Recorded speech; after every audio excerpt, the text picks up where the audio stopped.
Cho con đưa tiền đi tên chẳng nó xưa. Cái khó sẽ ở đấy trong chợ. Nó chỉ cho con pan này con món có cho. Nó vừa bị tết trống ha. Để chẳng cho con nó muốn đâu.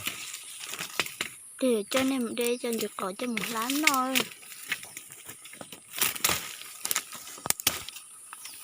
Cho lấy cho con này đầu tiên. Đâu cái con nó luôn. Đâu biết chó. Cô biết chó mày. Tại sao nó cứ đi chọn chơi đi chuyện cho cá chạy khớp cò đi chả tới chỉ là tuổi sự có khơi nó là chỉ nếu bỏ nó chuyện cho cá lúc nó khớp cò đó tới chỉ cho bỏ có đã tao á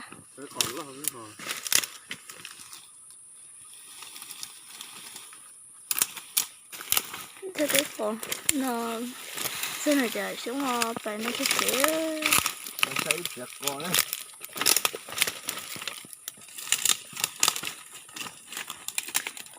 nhớ chỉ tôi khơi đùa được cái tôi khơi xé cơ giờ sau nó thổi chuyện mềm mềm nên nó tôi khơi cỏ em cũng buồn nữa Mà đây tôi nhận không được chợ quá. chị khơi chỉ tao cỏ đi ít nô mà một ít lửa ít nô mà một ít lửa thôi bên sẽ cỏ ok à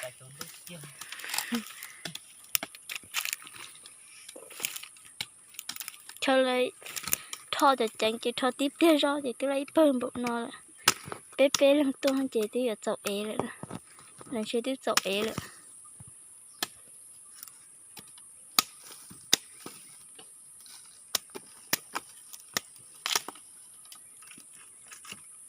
nếu thò có vẫn thò hay là Ô đúng sắp rồi. chỉ nó sai cho con nó sai đi tới tổ à Khỏi thích xe đi ha. Hôm nào chỉ ngã tròn bán để thế mà chả cũ thế mà.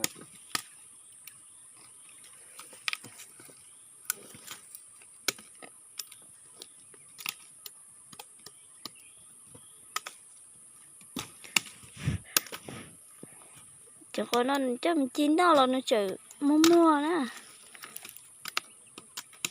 nó chở đều nó chở mua mua Trong chín nó cái đầu nó cứ tự thật thà thế nó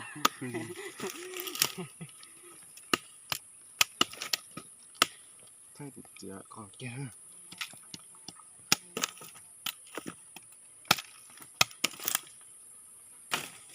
những nó kia có này là con nó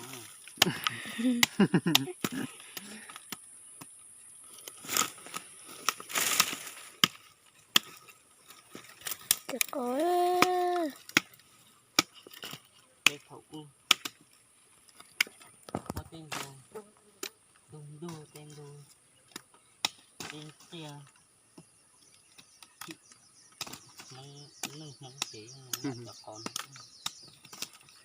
Nếu tê cứ xe là hay bị giết đâu cọt thì hay chặt con nó đó.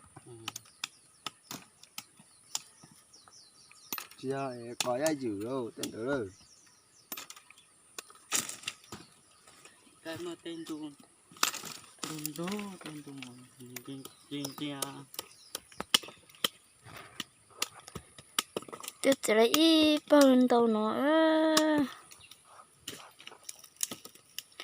chỉ lấy bơm đầu nó là Cho hỏi đến nếu nó chưa cọt thì mình sẽ xài được thôi.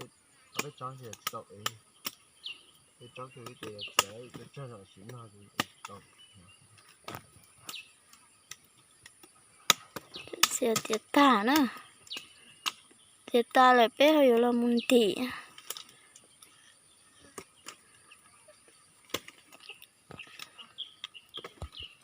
như là muốn tỉ nó là một chế nè có tốt gió à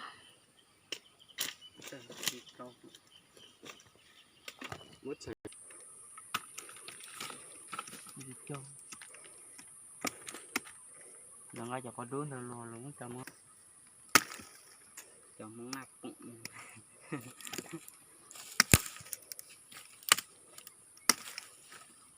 chỉ có mà chỉ nó có hết chữ lừa giờ thì chỉ ăn đâu nó mà chỉ không phải nó không phải bên nó hết chữ lừa cho bố chỉ giờ có mà tôi chưa rồi tôi cho tôi giờ mới cho tôi chỉ đi có mà cho tôi mà thế đi cóอยู่แต่có thế hải sản thế á bây khơi cái khỏi mấy anh để nó thế nào khơi cái khỏi mấy để nó nhắm mua lên từ xa dị chó thế chỉ thứ tàu còn nó thế giờ thì cho ấy tàu nó thế rồi cho tàu ấy là chỉ bé gì thế nha rồi ấy nhìn nó để cho nó